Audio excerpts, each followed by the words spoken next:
These are, of course, only my opinions. Please go and do your own research about anything that I'm saying. I'm only an acting coach, acting teacher, and these are my opinions coming from that perspective.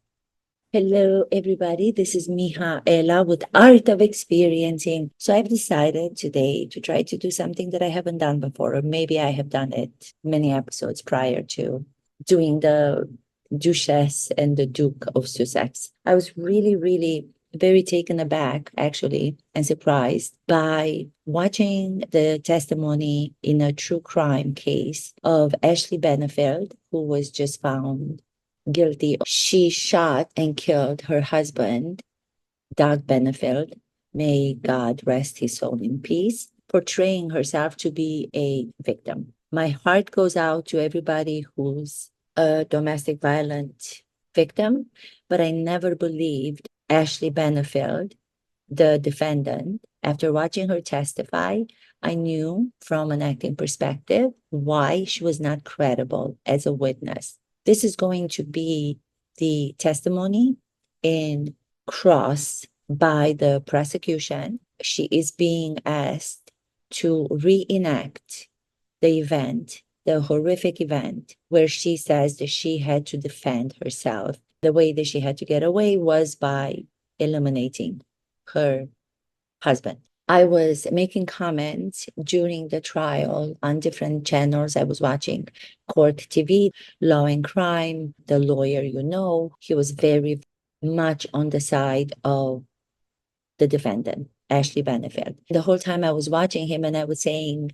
please don't be so naive to believe what she is saying because it doesn't make sense.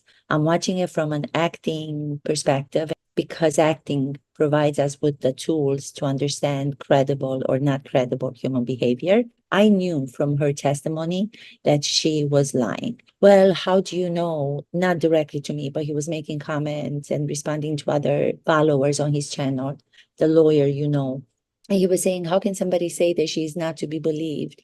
If you have not seen other videos, how do you know her conduct? I was really surprised because I know a lot of trial lawyers, like he is, do take acting. They use acting coaches to learn how that works. You have so many tools that provide us with that knowledge to be able to look, observe, no body language, no facial expressions, no words that she's using, and not believe them.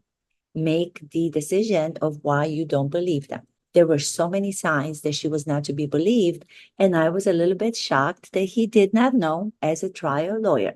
I love his channel. I have nothing against him. I am a fan of his knowledge as a lawyer. When I made my comments saying that I did not believe a word she was saying, majority of the comments on his channel were saying completely the opposite. They said, yes, I relate to her. How dare do I say that she's not to be believed? I am unhinged. They call me all sorts of things. The jurors came back with a verdict and she was found guilty. I don't know what you have to say to that now, but I knew it all along that she was not going to be believed. When I watch somebody do a performance, I feel if they are speaking the truth or I feel if they are faking the performance. We have these brain's neurons in our head that particular tool to be able to watch someone behave a certain way, mirror what they are doing, having the same understanding of what they are going through, even though we are just the audience members. If they ignite, it means that they're telling the truth. We are feeling what she's saying. If they don't ignite, it means that something is not happening in a truthful way. Judge, if I could have her step down so she can demonstrate. This is the most brilliant part of the whole cross, I believe. I think that it takes boldness and courage and bravery on the part of the prosecution to actually get up somebody from the stand who allegedly is, she says, a victim. That's a risky, risky choice to make for the prosecution because it could turn against her. Depending on how the jurors believe her up to here, I don't think the prosecution knows at this time if the jurors are believing, or maybe she can tell because she sees their face in the way that they react to this whole cross-examination. But it could be a risky choice. And as actors, we got to take risks sometimes, even if we think those choices that we're making are bold and they might not work. The taking of the risk is worth it. You might discover something that will completely change the whole path, be felt by the audience or not. And I think the prosecution does just that. If nothing gave her away up to here, or maybe there were smaller inclinations that she's lying, this is what gives her away. If you see the pictures in the way that she was dressed before the trial began, if you look at her expensive clothes that she was wearing, if you look at the way that she was walking, and she was looking confident, she was looking arrogant. Even if you look at some of the moments in her interaction with her defense attorneys, she's very demanding in passing notes to them. She forgets to be weak. And then after she does all those things, it's almost like she puts a different public persona, which is this, to show the weakness, the fear. Let me show the fear, general fear throughout. But she forgets to do it all the time. Well, show me. What was he doing? Like I really got like this, and he was like making like fighting motions. I don't know. I'm not a fighter. I don't know. Okay. It was scary. Did he have his hands in fists? Not at that point. They were like, I don't know. Was he coming at you like this?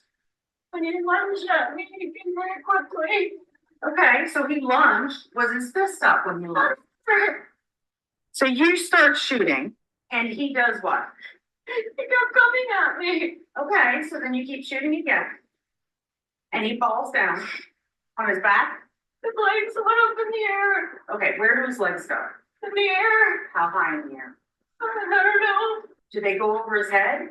I don't think like his feet slipped out. Okay. And his feet and his legs went up in the air. And were you still shooting at the time? I don't remember. You can have a seat. All these members are the members of the family of Mr. Doug Benefield, the deceased. It's so sad to see them. Oh, God. The prosecution says, how? Show me. How did he come to you? Did he come to you like this? Did he come to you like this? What did he do? He was in a fighter stance. So through her fake crying, she remembers another term that's being used over and over again by her and her defense attorney. He was having this fighter stance where he was moving his hands around. That's even in the opening statement of her defense attorney. He came at her and he was moving his hands like this because they had to say that he provoked her instead of the reality, which I believe is she pointed a gun. He turned around because he did not see it coming, the poor man, trying to get away from her. How did he hit you? I don't know how he hit me. That was the first time that you were being hit. You were being hit with a closed fist, slapped. Which way were you hit? Did he come to you like this? How? I don't know. He was like this. He was like this. He was just flapping his hands around like a bird. What was he doing? When she turns around to go back to sitting down, she realizes, oh my goodness, that was so bad. I could not do what I wanted to do, which was to real cry.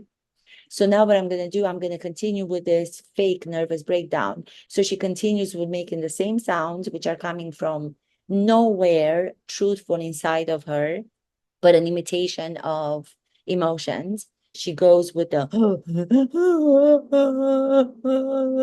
do you feel anything when I'm doing that? No, you don't, because I don't even feel it.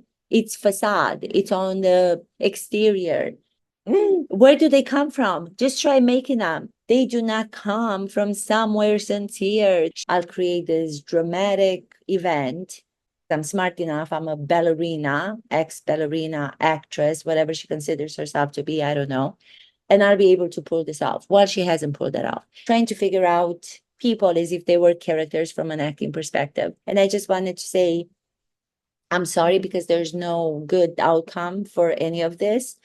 I don't understand how people think that they can do all these things and get away with it. I hope nobody's going to jump on this to say, oh, but you don't understand. Yes, I do understand. I do understand domestic violence. I've been in a domestic violent relationship. I don't want to go into it. So do not tell me that I don't understand. I do. But that's not what I'm doing here. I'm not talking about that. I'm talking about trying to analyze people, as acting is about what works, what doesn't work, what's real, what doesn't sound real. That's what we do as acting teachers.